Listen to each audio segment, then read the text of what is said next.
Buenos días, al menos todavía para el presidente Macron y para mí, que todavía no hemos podido almorzar.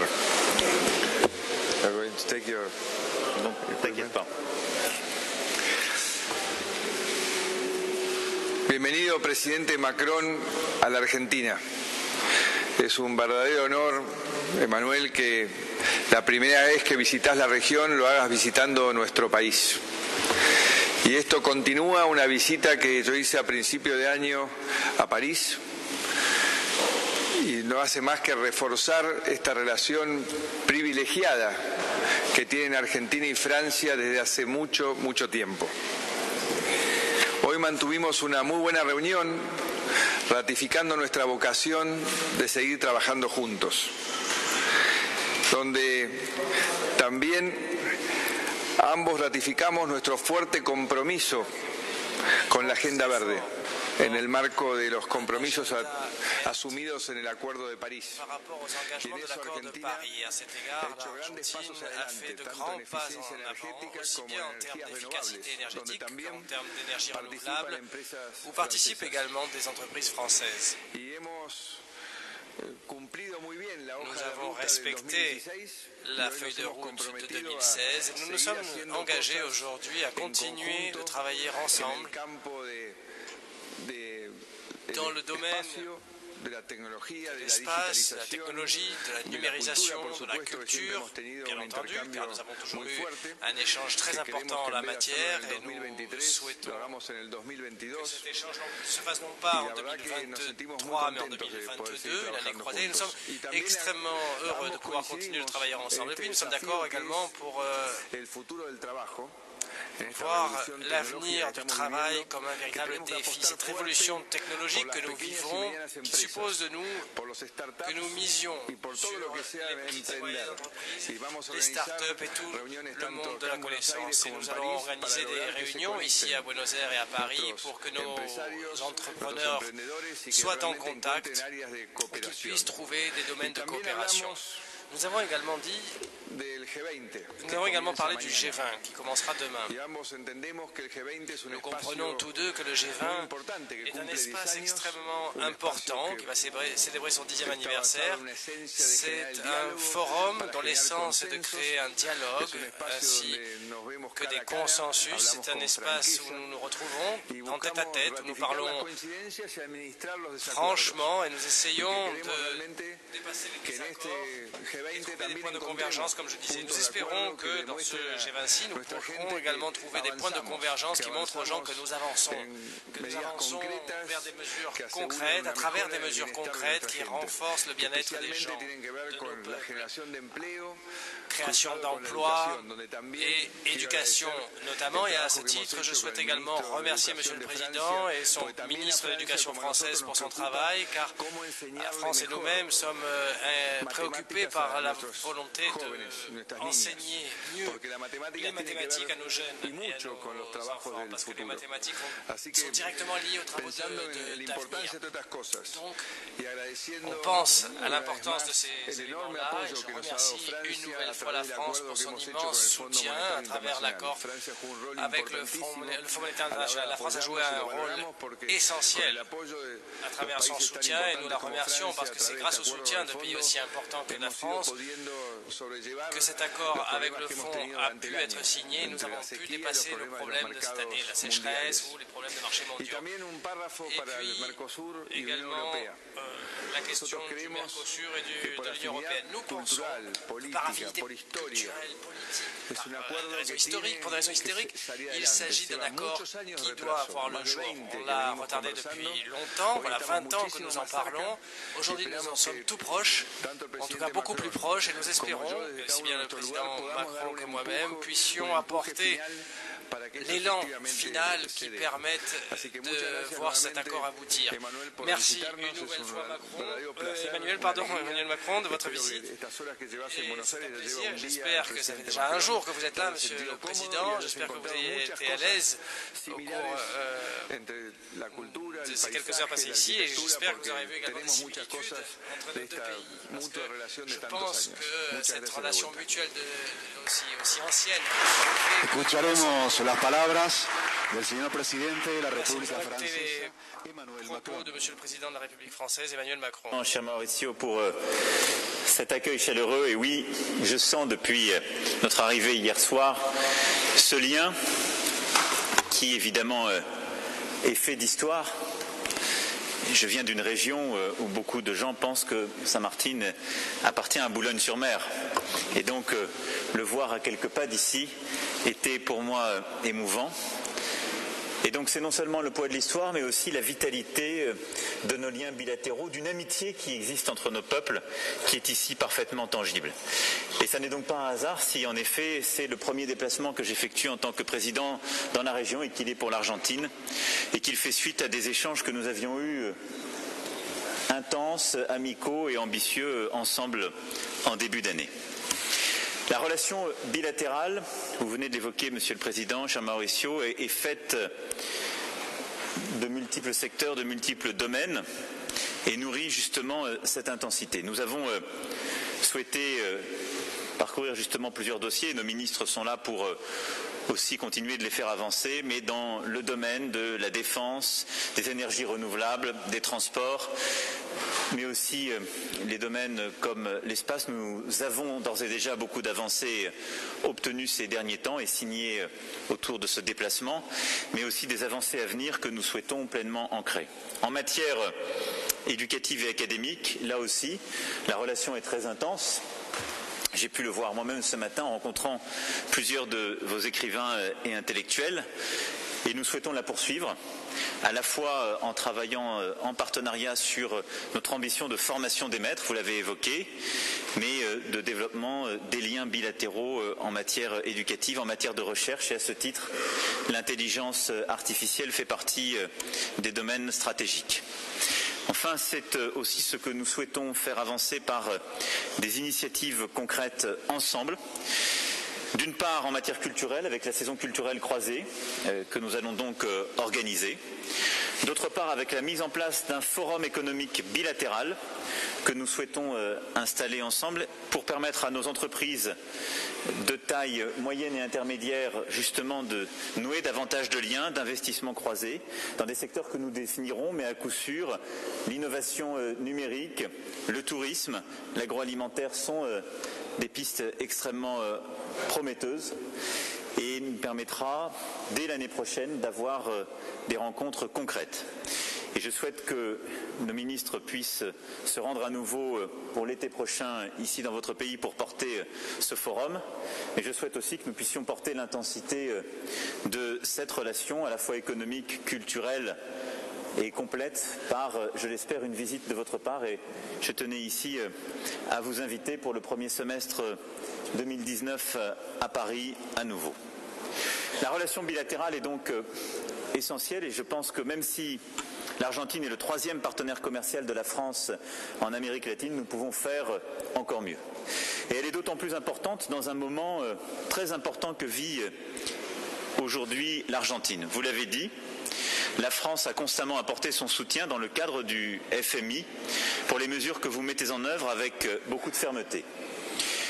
Et je veux ici dire combien je soutiens votre agenda de réforme, combien je continuerai de vous soutenir et combien le gouvernement et le ministre continueront de vous soutenir au sein du FMI et combien je considère qu'il est essentiel non seulement pour l'Argentine mais pour toute la région de poursuivre sur cette voie. Et je souhaite que tous les investisseurs régionaux et internationaux puissent en prendre toute la mesure et accompagner par leur confiance l'esprit de sérieux que vous avez imprimé et votre volonté justement de conduire une ouverture de l'économie qui soit aussi bonne pour l'ensemble de la population. Et la France sera attachée à vous accompagner dans ce cadre. C'est pourquoi aussi, je l'ai redit au président Macri, nous apporterons le même soutien et la même confiance en faveur de la candidature de l'Argentine à l'OCDE.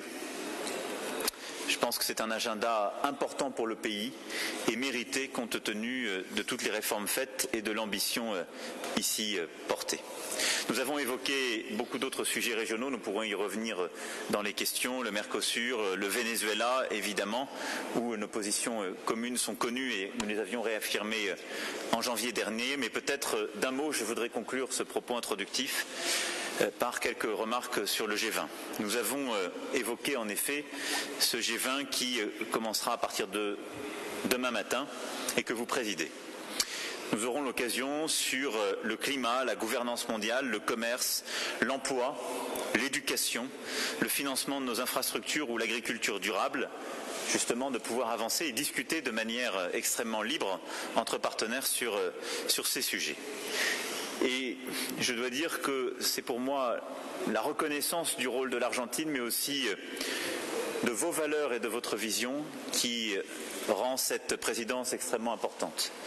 Nous partageons cette même ambition pour les vertus du multilatéralisme, d'un échange entre l'ensemble des partenaires et un même attachement aussi à ce que ce multilatéralisme soit utile pour nos concitoyens et réponde à leurs défis contemporains. Et donc je m'attacherai durant ces 2 jours à vos côtés d'obtenir les meilleurs résultats possibles en la matière et de faire progresser cette cause. Nous savons qu'il y aura des discussions multiples, mais je crois à notre capacité à faire triompher à la fois l'esprit de dialogue et de coopération. En tout cas, je sais que vous y êtes attachés et la France apportera son plein soutien à ce travail. Voilà, Monsieur le Président, cher Mauricio, ce que je voulais dire en vous redisant tout le plaisir, le bonheur, non seulement de vous retrouver, mais d'être là, dans votre pays, dans votre ville, et de pouvoir mesurer, je dirais encore plus concrètement, l'amitié qui nous lie et qui, ce faisant, nous oblige. Je vous remercie.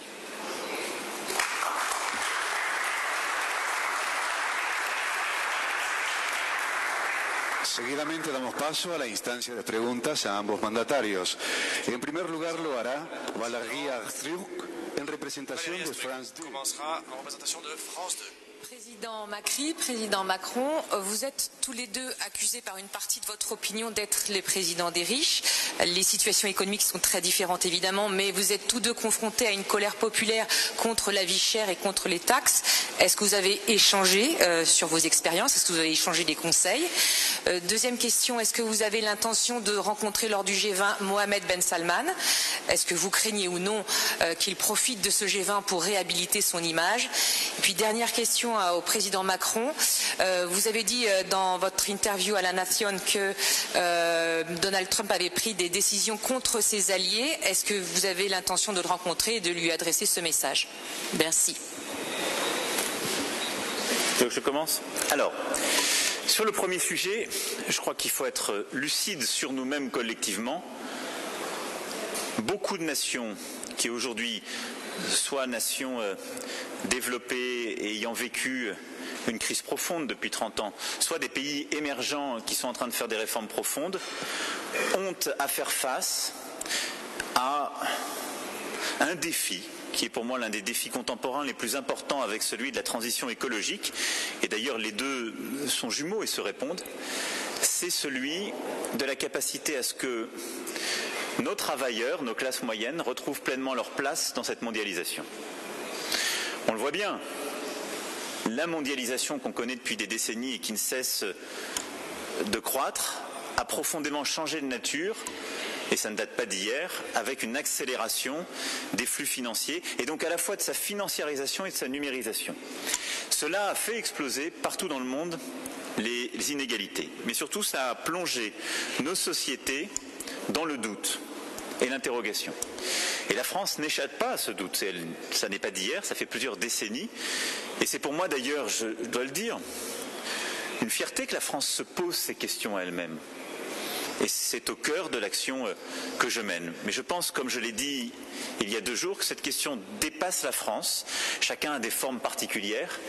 Mais la question qui nous est posée, c'est comment les classes moyennes, au sens large du terme, qui sont historiquement le fondement de nos démocraties, retrouvent pleinement leur place et leur participation au progrès collectif dans des sociétés qui se sont ouvertes et dans une mondialisation qui a changé de nature. Et une réponse qui est apportée par certaines nations, celle de la fermeture. Je pense que cette réponse n'est pas adaptée parce qu'elle recrée des tensions, parce qu'elle nourrit la guerre, qu'elle soit économique ou physique, et d'ailleurs l'une ayant toujours conduit à l'autre. D'autres nations y répondent en revenant à des formes de théocratie, c'est ce qu'on voit aussi apparaître dans le monde.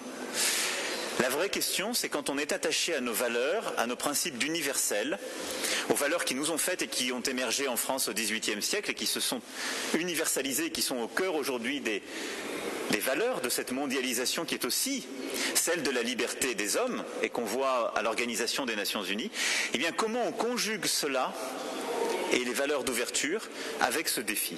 Ça ne se fera pas en un jour, mais c'est au cœur du travail qui est le nôtre avec les spécificités de chacun de nos pays. Sur votre deuxième question, j'ai toujours été très clair sur le cas de l'Arabie Saoudite. Et j'aurai l'occasion, immanquablement, en marge de ce G20, de l'évoquer avec le prince héritier, et nous aurons l'occasion de l'évoquer entre Européens demain matin, puisque j'ai souhaité, comme je l'avais sollicité avant le G7, d'avoir une réunion de coordination entre Européens au début de ce G20. Il y a d'abord l'affaire Khashoggi, qui est grave, sur laquelle je souhaite que toute la vérité soit faite.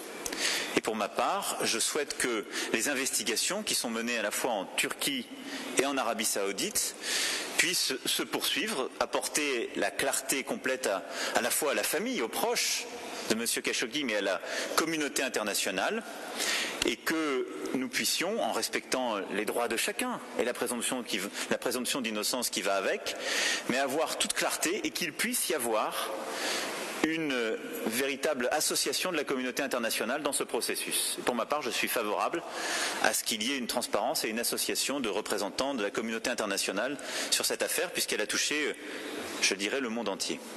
Il y a ensuite la situation que nous connaissons au Yémen, où je souhaite, comme je l'ai évoqué avec le prince héritier des Émirats arabes unis il y a quelques jours lorsqu'il est venu à Paris, qu'une issue politique puisse être trouvée dans les meilleurs délais à la situation sur place. Et comme la France l'a toujours poussé, et comme d'ailleurs nous l'avons promu lors d'une conférence organisée en juin dernier à Paris, que nous puissions accélérer les initiatives humanitaires. Nous en avons prises plusieurs aux côtés des Nations Unies. J'ai proposé que d'autres soient prises, y compris en lien avec les Émirats arabes unis et l'Arabie saoudite. Mais pour moi, l'objectif, c'est la fin la plus rapide du conflit, une fin avec une issue politique et des initiatives humanitaires. Enfin, pour ce qui est du président des États-Unis, M. Trump, nous avons des contacts permanents. J'ai eu de longs entretiens avec lui lorsqu'il est venu à Paris il y a 15 jours.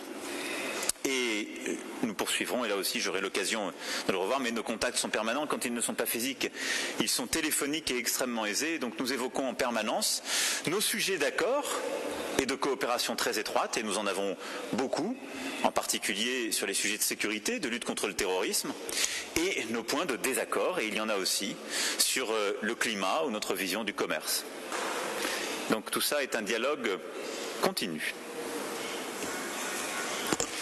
Gracias, Emmanuel. Merci, Emmanuel. Je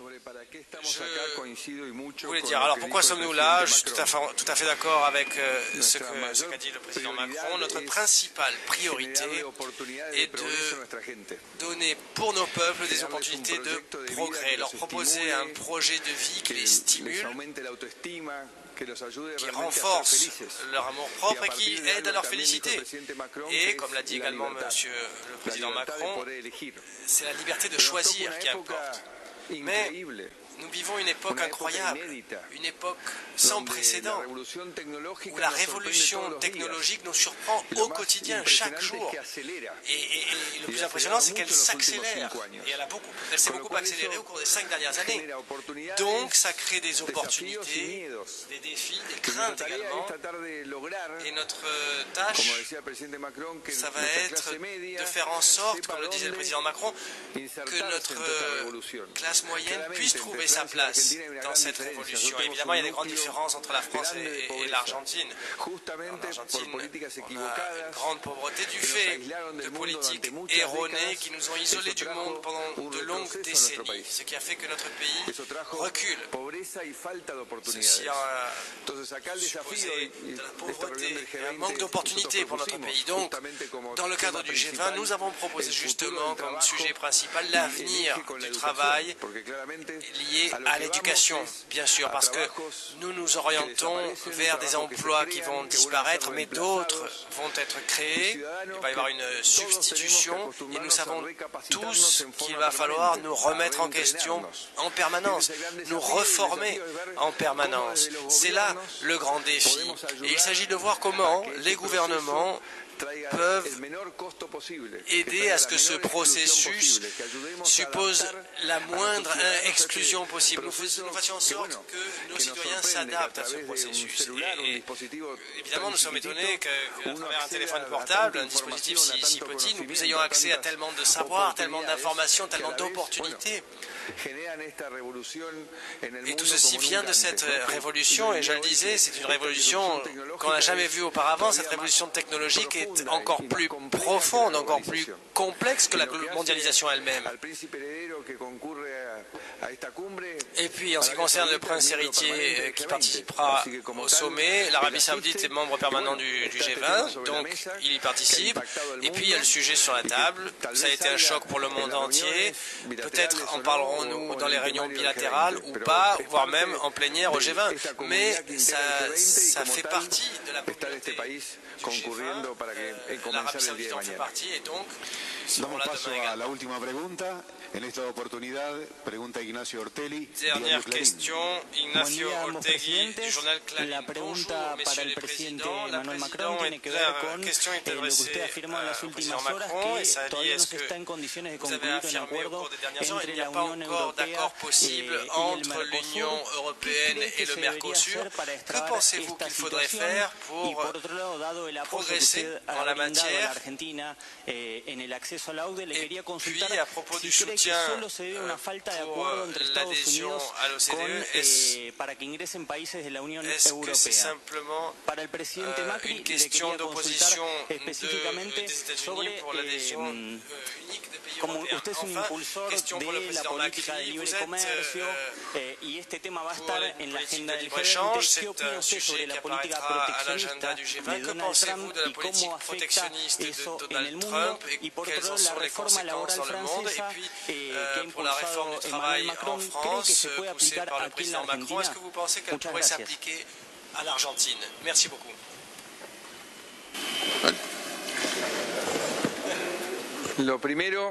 Alors avant tout, comme je le disais tout à l'heure,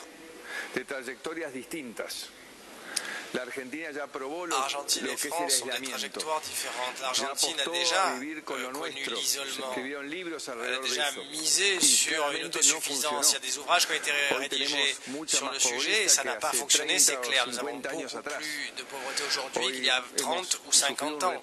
Nous souffrons d'un retard d'investissement, de développement industriel, de développement culturel de notre communauté. Mais par chance, notre jeunesse est d'ores et déjà connectée au monde. Elle souhaite en faire partie, d'où ce processus de changement qui apparaît avec tellement de vigueur et d'enthousiasme.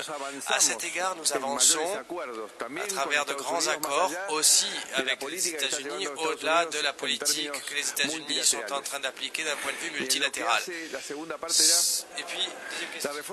Ah oui, la réforme du travail. Clairement, nous avons fait le chemin ensemble avec l'Europe. Nous sommes allés en Europe plusieurs fois au cours des 3 dernières années. Nous avons vu les réformes syndicales, les réformes du travail en Italie, en Espagne, aux Pays-Bas, en France, bien entendu. Et par rapport à tout ce que nous avons dit précédemment, c'est clair, c'est évident, nous avons besoin de lois du travail qui s'adaptent à cette révolution. Nous avons besoin de textes législatifs et de lois du travail qui assoient la formation permanente, qui nous libèrent du carcan qui fait que nous soyons coincés dans un emploi donné que l'on finit par perdre. Je crois profondément au talent des Argentins et je sais qu'avant les ressources naturelles, le plus important c'est la capacité humaine, la capacité que nous avons quand on s'organise et quand on se concentre pour mener des projets concrets. Et nous avons besoin de législation qui nous accompagne, de législation qui nous protège cette capacité de progrès et qui ne vise pas à protéger le peu que nous avons, parce que ce n'est pas suffisant. Il y a un tiers des les Argentins qui sont dans la pauvreté, j'insiste beaucoup, n'ont pas un emploi qui leur plaît vraiment. Donc nous avons besoin de nous ouvrir, nous avons besoin de nous ouvrir à l'ère moderne et d'asseoir ainsi le développement de l'emploi. Et je crois que les réformes que mène en France le président Macron sont les bonnes. Ce sont celles qui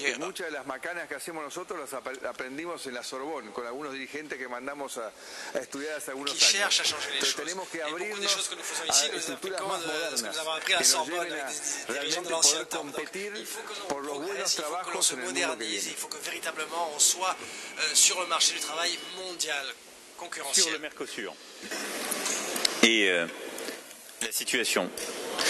Nous avons eu en début d'année avec le président Macri à Paris des très bonnes discussions pour voir comment faire avancer la négociation en cours avec, je crois, des accords justement d'intérêt mutuel et des engagements qui ont été pris et qui ont été tenus entre nous dans le cadre de cette négociation. C'est pour moi important parce que je pense qu'on peut avancer sur une meilleure intégration de nos économies et le Mercosur en fait partie. Et donc il doit être traité de telle sorte que nous accompagnons en quelque sorte nos intérêts réciproques. On connaît la sensibilité que d'ailleurs nos deux pays ont sur les sujets agricoles. Et donc la France avait des limites. Mais nous avons su trouver ensemble des bons compromis et la discussion de janvier dernier a été bonne, permis des avancées. Ensuite, moi je l'ai toujours dit, je souhaite aussi que quand ces discussions se fassent, elles intègrent toutes nos ambitions et toutes nos composantes. Nous avons l'un et l'autre pris des engagements clairs dans le cadre des accords de Paris. Et ces accords commerciaux contemporains, ils doivent répondre aux défis contemporains. Il se trouve qu'au sein du Mercosur, il y a un changement politique majeur qui vient d'advenir au Brésil. Et donc c'est plutôt du côté Mercosur que la question est aujourd'hui posée, de savoir quelle est la nature de l'impact que ce changement va avoir. Et moi je l'ai dit très clairement côté français, je ne suis pas favorable à la signature d'accords commerciaux larges avec des puissances qui ne respectent pas l'accord de Paris et ont annoncé qu'elles ne respecteraient pas l'accord de Paris pour une raison simple. Parce que ça veut dire que moi je me mets dans une situation où je demande à mes travailleurs, à mes acteurs économiques, à mes industriels de faire des efforts pour s'adapter aux accords de Paris. C'est parfois difficile et il faut les accompagner, c'est des sacrifices. Et de l'autre côté, on signerait des accords commerciaux avec des pays qui disent ouvertement, moi je fais, il n'y a pas de problème de réchauffement climatique avec moi je ne fais pas d'efforts, on continue. On n'avancera jamais donc, voilà. Donc la question c'est aujourd'hui le changement de contexte géopolitique, mais indépendamment de ça, j'ai dit au président Macri, moi je souhaite qu'on puisse avancer avec l'Argentine, qui est, elle, sur un cap très clair en matière économique, sociale et environnementale, et un cap sur lequel on peut construire l'avenir et des engagements mutuellement bénéfiques. Pour l'OCDE, vous l'avez très bien dit, il y a des sujets de sensibilité pour certains États membres et d'équilibre. Nous, notre soutien à l'Argentine est clair.